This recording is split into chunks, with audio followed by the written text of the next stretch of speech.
these are the 10 mistakes that will lose your audience attention or that will get your music rejected. Sometimes you'll submit your music and the director will say no. Why is that? Alright, so for those who don't know me, my name is Mark Giovanni. I've done these movies that have gone here, and I'm also the co-founder of Cinematic Composing. We've got a program called Momentum, where we take composers from nothing to working professionally in movies. Now, sometimes you will submit your music to your director or producer, and they'll say, no, it doesn't work. Why? Or sometimes you, as an audience, watching a movie, you're like, the music takes you out of the movie. Why is this? So these are the 10 composing mistakes that will lose your audience attention. And wait till the end, because the last one is the most important. So, number 1, wrong emotion. You got this scene and you are like, this is a sad scene, and you're writing music that's sad. But sad is different than melancholy. Sometimes it has a tint of neutrality. Or for example, it's like, this is a love scene, or this is a positive emotion type of a scene, and you've got that positive emotion with a tint of melancholy. Or this is action, then you go too big, where it just needs kind of like the pulsing mid-intensity type of action. Like for example, we've got this scene that clearly needs this.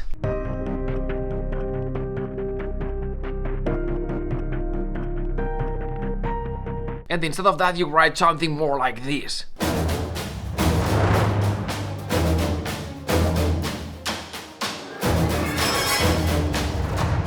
So this is a very obvious one, but it's a beginner's mistake. We all do these mistakes. That's the reason why our music gets rejected, because we didn't judge correctly and we wrote the wrong music. And sometimes that is because wrong emotion. And at the beginning, you will make big, obvious mistakes, and then the more experienced you are, the more subtle the mistakes you'll make, but still, the director has a deeper knowledge of the story that's being told in that movie, will let you know, hey, it's not quite working, we need to go more in that direction. Number 2, wrong aesthetic. That is when we nail the emotion, but the aesthetic is wrong. Like sometimes, for example, you've got this tension type of music and you went orchestral when you had to go hybrid, for example. Or sometimes it's like this positive, like love scene, but again, wrong aesthetic. Instead of like this more these days type of modern orchestral type of love positive emotions, you go a little bit too golden agey, too much like the extended chords and developed orchestrations, too much. And then again, the director, producer, they're like, hey, this is 2022, it's not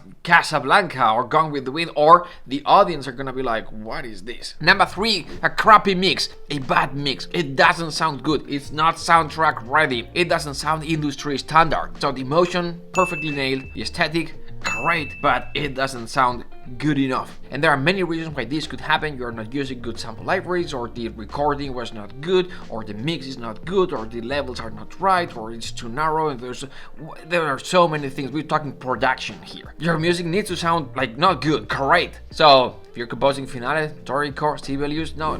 Now if you're composing in the box but using sample libraries, using a sequencer, DAW, great, you're in the right path. Make sure it sounds good. So your production chops, mixing, mastering, either you do it yourself or hire someone, mixing engineer, that's gonna make your music sound good. That's if your delivery, it's a product that happens in the box, meaning there's no recording with a live orchestra. If there's a recording with a live orchestra, either the result is gonna be that recording mixed or that recording mixed with your samples. In that case, again, either yourself or mixing engineer is gonna mix the music for the movie. There's gonna be another mix for the album release, but that's another thing. Now, number 4, it's a non-realistic sounding orchestral mock-up. Again, we are composing in the box. So the final product, the final result, the final sound of the music is a result of what we've done here. So we are not recording with an orchestra, we're doing an orchestral mock-up, it doesn't sound realistic. That means that we nailed the emotion, we nailed the aesthetic, the mix is good, but it still doesn't sound realistic. Why? Because we didn't use the libraries the right way. So we are not performing the strings the right way, the legatos don't quite work, the flute sounds fake.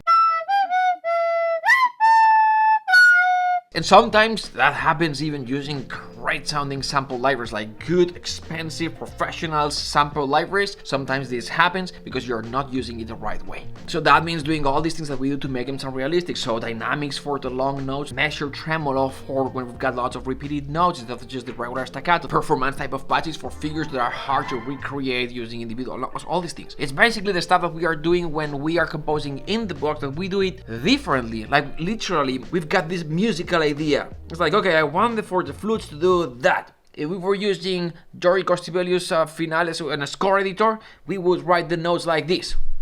But when we are using sample libraries, we're gonna write it slightly different or do it slightly differently, because if we want that result, that sound, the way the orchestra would sound in real life, sometimes we will do a different things with samples to obtain that sonic result. Make sense? Hopefully it does. It's counterintuitive, but it's basically knowing, all right, this is the idea that I've got, this is what I hear in my head. That's how I would write it, so they interpret it that way, so I get that result. The samples though behave differently, so I have to approach it differently. So it's basically solutions. It becomes standard at some point, but the beginning it's counterintuitive. Next one, number 5. This one could be included in crappy mix, so the production one, but I had to do a list of 10.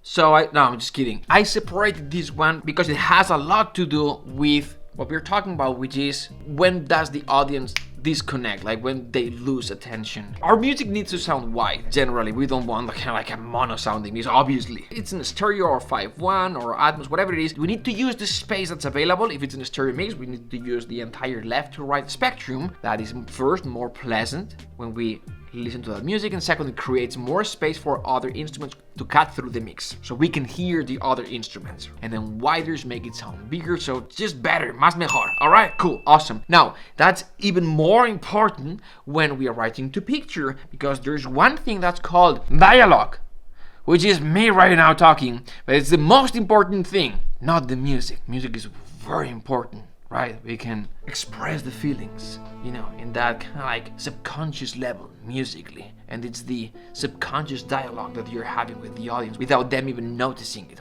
So awesome. Still, the dialogue is more important. The dialogue is always center.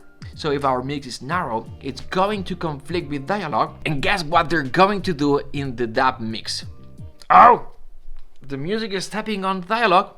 Let's bring the music down. Adios, música. And that is such a problem because it hurts my ego so much. No, it does.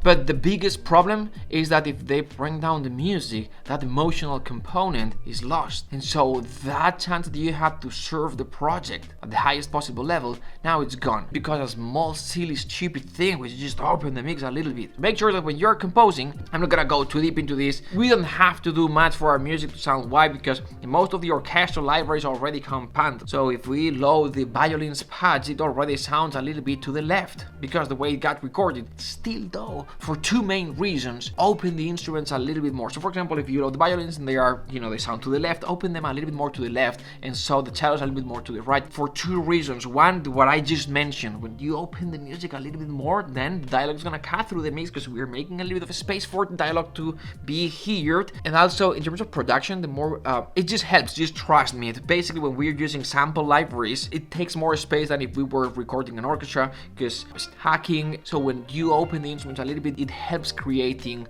clarity in the mix, cleans the mix a little bit, it gets rid of a little bit of like the muddiness in the mid-low end. We can have that with a little bit of Q later on. This is for another video. There's so much that I could talk about this, but just trust me, load the violins, just open them 5-10% more to the left. They are already going to sound to the left, open them a little bit more. The same with cellos. That is going to make a massive change. Small, subtle, for that one instrument, but in context, when you put it all together, very meaningful, especially if you are writing to picture or video games, whatever it is. All right, now I talked about ego earlier, and I'll talk about ego in the end again one more time, but this has to do with ego a little bit. The next mistake is for the music to be too big. Maybe we've got the right emotion, the right aesthetic, then we've got the 3 production ones, the right mix, sounds realistic, sounds good, and it's not marvelous wide, great, fantastic, but now it's too big, and sometimes we just want to express how good we are, or it's not that. Sometimes we are composing and we get carried away and we make it a little bit too, whatever it is, too much color, too much size, like too big, and that will take the audience out of the movie, because all the time like the music is too big, it's taking too much space when it doesn't need to. Sometimes the music will do a much better job in the movie by being small and subtle, especially these days. It doesn't have to be that way all the time, but sometimes it'll be just so much more effective. Trust me on this one, and it will make your life much easier because it's faster to write, but it's not because it's less work, it's because it's the right thing to do for that particular particular scene sometimes, many times. Number 7 is even going deeper in that direction. It's having music where there should be silence. Silence is super important. So just think about this. You're composing the soundtrack for a movie. Congrats. This is a symphony. That's what you are doing basically. It's 90 minutes of movie or 2 hours of movie and maybe 60 minutes of music. Who knows? Now, we're telling a story. There's a starting point, there's a climatic point, and there's an ending. There are so many other things. So musically, this is what we can do musically. From nada, from niente, from nothing, from silence, to the biggest thing that we can write. The biggest thing that we can write, the loudest, biggest thing that we can write for this movie, it's going to be small if music is big all the time. But a very small, little, subtle, simple musical cue could have a tremendous, monumental, big effect if we've got something that's even smaller than that, or silence. So it's all relative. So we need to establish the different levels that go hand in hand with the structure of the movie, so we have a better chance to tell the right story musically as well. And silence is a level of music as well, which is 0. And then the next one, the very subtle one, is level 1, and then the biggest one is maybe level 10. But we need silence, so then the next cue is effective many times. And there are movies that need more music, movies that need less music, but silence is so important because it establishes that relationship between the minimum and the maximum. And also, sometimes we don't need music because the scene works perfectly without music. And so music is basically just tapping on to something that doesn't need anything. Sometimes we don't need to enhance the emotion. Sometimes we don't need to enhance the speed or slow down. Sometimes there's nothing that we need to do. And that's it. Let's continue. All right, number 8. It's kind of like with the last one, but basically number 8 is not understanding what the filmmaker needs, or what the project needs, or what the developer needs if it's a video game. Reason why the music doesn't work is because you don't understand what this needs, and generally this solution is just having a conversation, or when you've done the spotting session, listening, or having a conversation with the filmmaker and understanding what the project needs. Simple as that. Now, they will not tell you, I need a clarinet here. They will talk emotion, and you should talk the same language. That's for another topic, it's a different video. But it's basically that, it's understanding. And if you don't understand, then ask questions. Now, this is also for another video, but try not to ask too many questions. It's about being a good listener. If you're a good listener, you should have enough information. If you don't have enough information, then obviously ask questions, but most of the questions should be answered in the spotting session. But yeah, basically just understand their world and also do your job. You've been hired to do. The reason why they've hired you is because you have this uniqueness in your ability to write the type of music that you write. That's why they chose you. And also the capacity to understand their project and to elevate the story with music. Alright, number 9 is to try to show the world how awesome you are. And this happens for many reasons, and this ties with the next one, which is number 10, which I'm so excited to share with you. But number 9 is, trying to do more, trying to show the world how great you are as a composer. And this can happen for many reasons. One reason could be like you've listened to like a soundtrack, and then this becomes your new standard, and anything less than that or below that standard is not good enough. And it's just because it impressed you, or you liked it, or you loved it so much. Now you have different projects, different movies, different stories require different music. Not because you want to try, or because you want to be, or because you want to sound like that, you have to write that music. In fact, most of the times when you are trying to imitate someone else or something else, you're gonna bury your voice under that insecurity, and most of the time it's not going to work out very well. Now, going back to the point 9, which is trying to show the world how awesome you are, sometimes there's another reason. That reason is tied to ego, and that's what we're gonna talk now, and that's the thing that I wanted to talk about. And in fact, I will not talk about this. I'll share something I explained in a class in Momentum a while ago, and it's basically we're gonna talk about the 3 egos. And this is so important because it dictates each note that you right. Composing music is basically a series of decisions, like thousands of decisions that you take. It should be this note or this other note. It's this chord or this chord. This is orchestration. What do I do for this moment in the scene? So it's a series of choices, series of decisions that you're taking, thousands of them.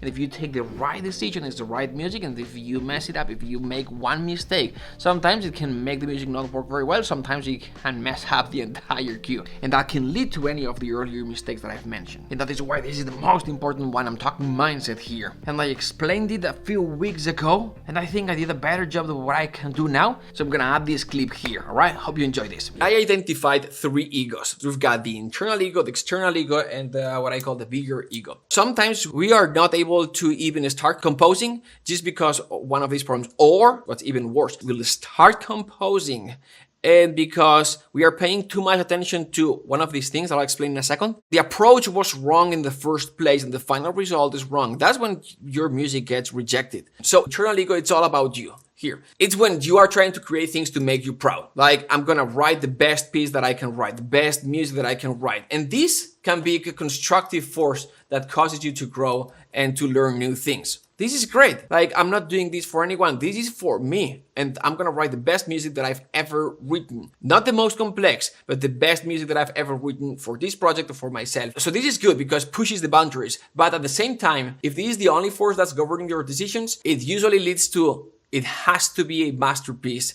syndrome. It's that feeling of, it's not good enough, it's not good enough, it's not good enough. Ah, crap. Then you stand up and leave.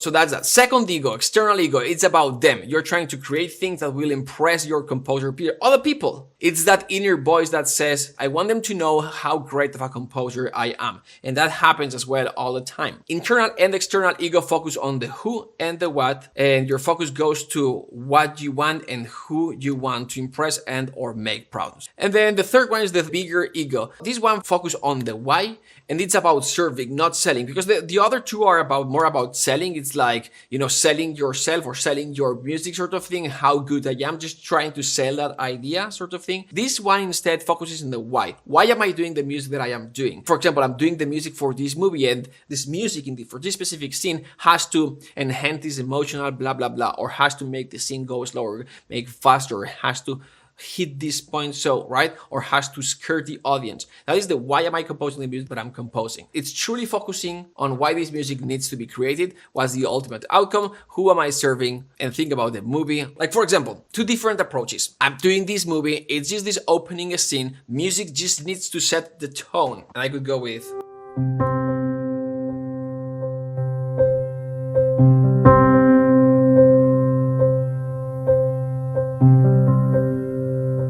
and it works. Maybe, it depends on the scene. Or maybe the other approach could be, what would John Williams do? Why would Alessandro Desplat do here? And then you start judging every move that you do. That would be bad. On the other hand, you could do something like, okay, how can I serve this double purpose? Making a music that truly serves whatever you're doing the music for. And also at the same time, doing something that makes you grow is so new that inspires other composers to push through and to get better. And then it makes sense because then you are serving and it's not all about you. It's not also about your insecurities. You're not comparing yourself to others.